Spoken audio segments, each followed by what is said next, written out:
Halló? Já, ég ekki tilbúinn mína glæðukynningu. Ég var bara sjálfur að koma úr skólanum eins og En mér langaði bara svona að tala frekar lauslega þetta og vonandi geta svara einhverjum spurningum ef þið eru með. Og ég mun vera að tala tillögu sem var lögð fram á borgarstjórnarfundi frá Ungmennaráði Breiðholts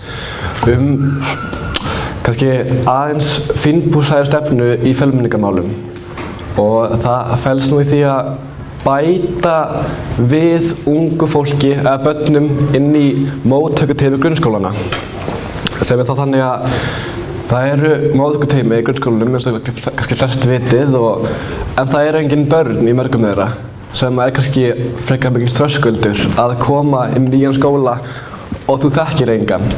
En þarna gætir þú komið inn í skólan og þú hefði kannski kynnst áður þessum krökkum sem voru með þér í móttökuteyminu. Og svona, mér langaði að tala kannski aðeins af hverju hugmyndin spratt upp. Við í Ungmennaráði Reykjavíkur og þá sérstaklega ég, af því að ég er búinn að vera í Breiðholti allar mína ævi og ég hef tekið eftir þessu vandamáli að krakkar sem með annað tungumál en íslenska hafa einangrast frekar mikið og maður fer svona að velta sér fyrir hvað það ætti að gera og sko við töluðum þetta lengi í ráðinu og svona við veltum fyrir því hvort það hætti að gera svona kerfið aðeins mannlegra. Það var svona ein hugleiðingin og það spratt svolítið upp úr því að fá þá ungt fólk á svipuðum aldri og þetta fólk sem er að koma í skóla, en kannski krakkar sem er 13 ára og koma inn frá Póllandi, að einhver sem er líka 13 ára taki við og er með í móttökuteyminu. Þannig að það þurfi ekki að fara og finna sér nýja vini leið að koma í skólan sem er oft raunin finnst mér. Og sko, þetta er líka svona að krakkarnir geti tekið þátt í því að draga þessa nýju vini sína frá nýja landinu, tekið á með á æfingu. Eins og æfingu eða í frístundir. Stundum er þannig að krakkar mæta í skólan og svo fara þeir bara heim og gera ekki neitt og það hefur sýnt sig á sannað að fólk af eldri uppruna ekki nýta sér styrki eins og frístundakortið og svoleiðis. Þannig að það var svona ein pælingin að bæta þetta, að fólk geti tekið þátt í frístundum sem er að koma nýtt inn í kerfið.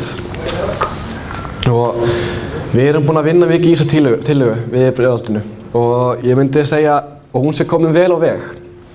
Og hún er búin að renna frekar smurt í gegnum kerfið af því að hún er ekki dýr, hún krefst þess ekki að við þurfum að fara og bara grafa djúpt inn í kerfið og breyta því öllu. Þetta er eiginlega bara að gera það mannlegra og þetta einhvern veginn fannst mér svona pointið að fá krakkar með inn. Og já,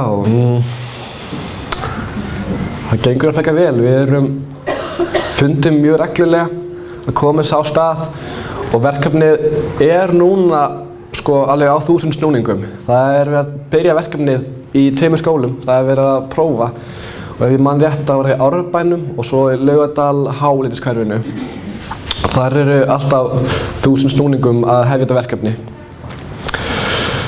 Og já, ég var alveg meira en ánægður við að svara spurningum ykkar núna eða bara eftir. En annað sem ég langar að segja, bara svona sem auga barns í grunnskóla í gegnum árin, þá finnst mér eitt svona sem að ég vil koma á framfæri og mér finnst að vanta, það er svona að líta á fjölmenningu sem svona skemmtilegan hlut. Mér finnst fjölmenning alveg ótrúlega skemmtileg og ég held að það sé alveg bara eitt besta kennsluverkfæri sem til er.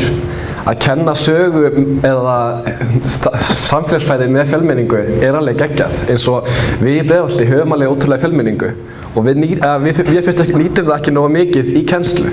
Eins og krakkarnir sem koma frá Póllandi eða frá Austur-Evrópu. Ég vissi ekki svona af því að þau var að halda sína hátíðir. Ég var með þeim í 10 ár í skóla en ég vissi ekki af því að þau var að halda jólin sín og fermast sem er frekar skrítið og ég hefði alveg til að vita af því allavega og svona kannski halda upp á með þeim. Og það krakkarnir sem voru með mér sem voru frá Suður-Ameríku, ég hefði nú verið til að vita meira landið þeirra.